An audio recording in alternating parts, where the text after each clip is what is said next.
Hey guys, thanks for joining Learn to Play. My name is Lance, and today we're going to take a look at Tiny Epic Galaxies, Gamerland's newest game in their Tiny Epic series. This is a 1 to 5 player game that takes roughly a half an hour to 45 minutes to play depending upon the skill level of the players. In it, each player is taking on the role of a different empire, trying to gain the most power in the galaxy. They can do this in a various number of ways. Each player turn, the players will roll the dice to determine what actions they can perform during their turn.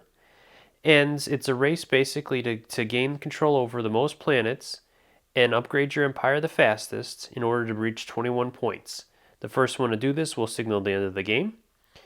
And each player will have one final turn so that all players have an equal number of turns, and then the victory points are totaled. So let's head to the table and I'll teach you how to play. Alright, so the first thing I'd like to go over are the player boards. So at the beginning of the game, each player is going to choose a color that they'd like to represent their empire with. From there, then each player is going to get an empire cube that'll mark their level of their empire. They'll get a culture cube and a energy cube, which at the start of the game, they'll get 1 culture and 2 energy. And then they also will get 2 ships on their galaxy, and then they'll have 2 ships that they'll be able to unlock at a later point, which we'll put on the ship track. And they have a little highlight on them to tell you where those ships are going to be placed. Other than that, we have a gauge here that's going to tell us how much energy and culture we have. On the side here, you have the number of dice that you're going to get to throw during your turn, and it's based on your empire's level, as well as the number of ships that you'll have on your galaxy.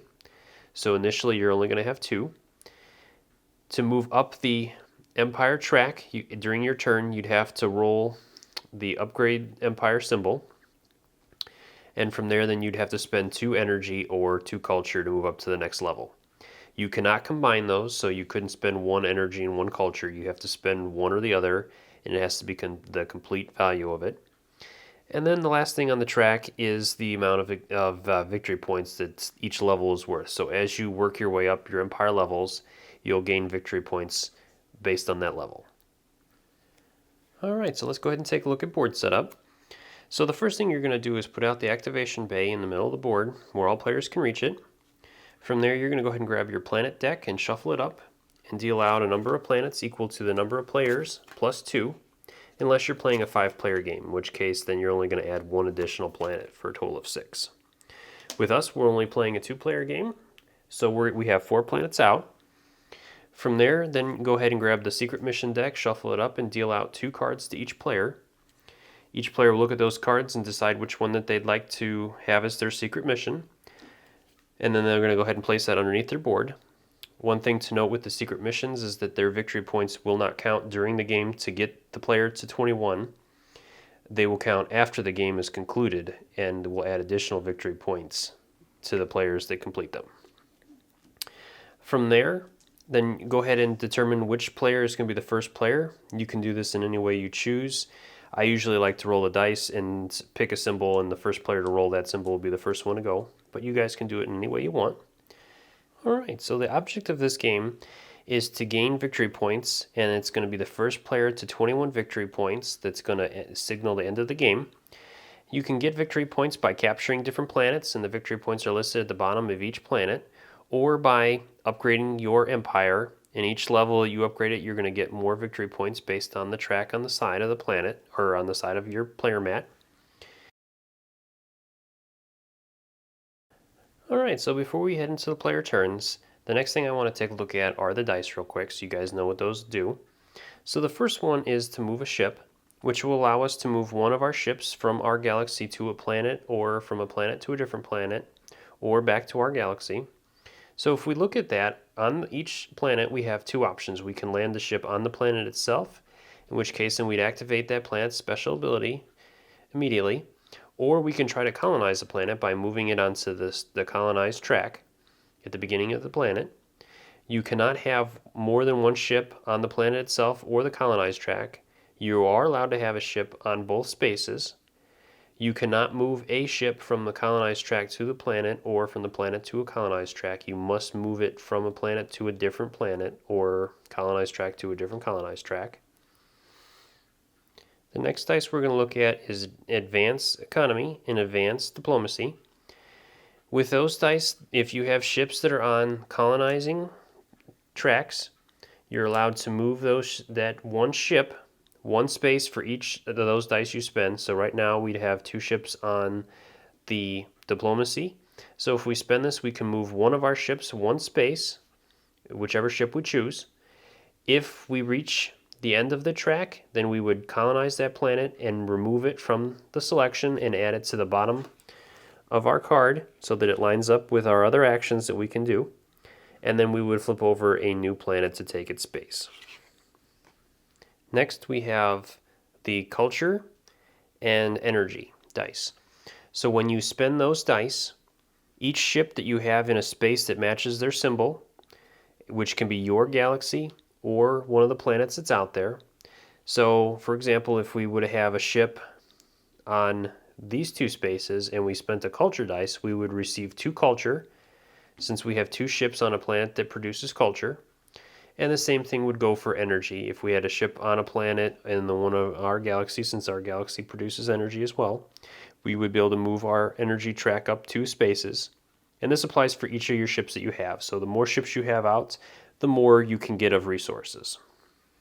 The last dice we have is the Utilize Colony dice, which will allow you to activate a special ability that you have either on your galaxy track or on any planets that you've colonized. So like in our early example, if we would have had this card underneath here and we rolled the Utilize Colony, we could use our one on our map, or we can use the one that was on the planet that we colonized.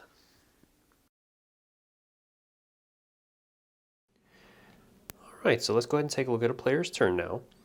So the blue player is the first one to go, and we're going to consult his empire level to determine how many dice he gets to throw, which is 4. So we'll go ahead and grab 4 dice and give him a roll. Alright, so then we can spend these dice to do different actions. So let's go ahead and spend 1 dice to gain energy. And based on how many ships we have on galaxies that produce energy will be how many points we get. So right now we have 2 ships on our galaxy which produces energy, so we get 2 points. When we perform that action with that dice by placing it in the action bay, any other player may spend 1 culture point to copy and follow that action. So if the green player wanted to gain energy, he could spend his 1 culture, and with him he has 2 ships in his galaxy that produces energy, so he could also get 2 points. And you can do this once per dice as long as you have culture points to spend. So from here, let's go ahead and move a ship. And let's go ahead and move it onto a galaxy or a planet to try to capture it. So then from there, we're going to go ahead and spend our advanced diplomacy, which this planet has diplomacy. So we get to move our ship 1 more. And then we have 1 dice left. Anytime during our turn, we're allowed to re-roll any dice that we have not used up to 1 time for free. We can also spend energy points to re-roll those dice any number of times as long as we have energy. So let's go ahead and spend that and do it again. Alright, so let's go ahead and spend this one, and it'll allow us to move 1 ship to a planet. So let's go ahead and go here. And the green player likes that idea, so he's going to spend 1 culture and move 1 ship to a planet of his choice and try to capture it.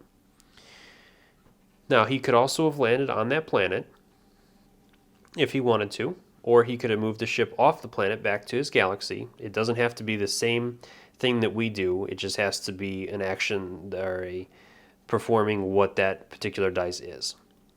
The one other option that you have during your turn is if you have a bunch of unused dice and you don't want to re-roll them, you can put them in the converter. So you'd have to spend 2 of those dice, and as long as you have 1 dice left over, you can change that dice to any symbol that you would like.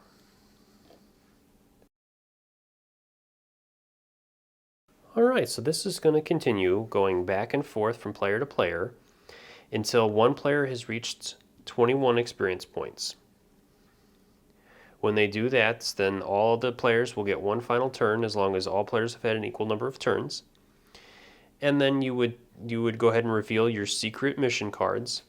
If you meet the requirements on those cards, you'd gain experience for those as well. And then you would figure out which player has the most experience out of all that, and that is the winning player.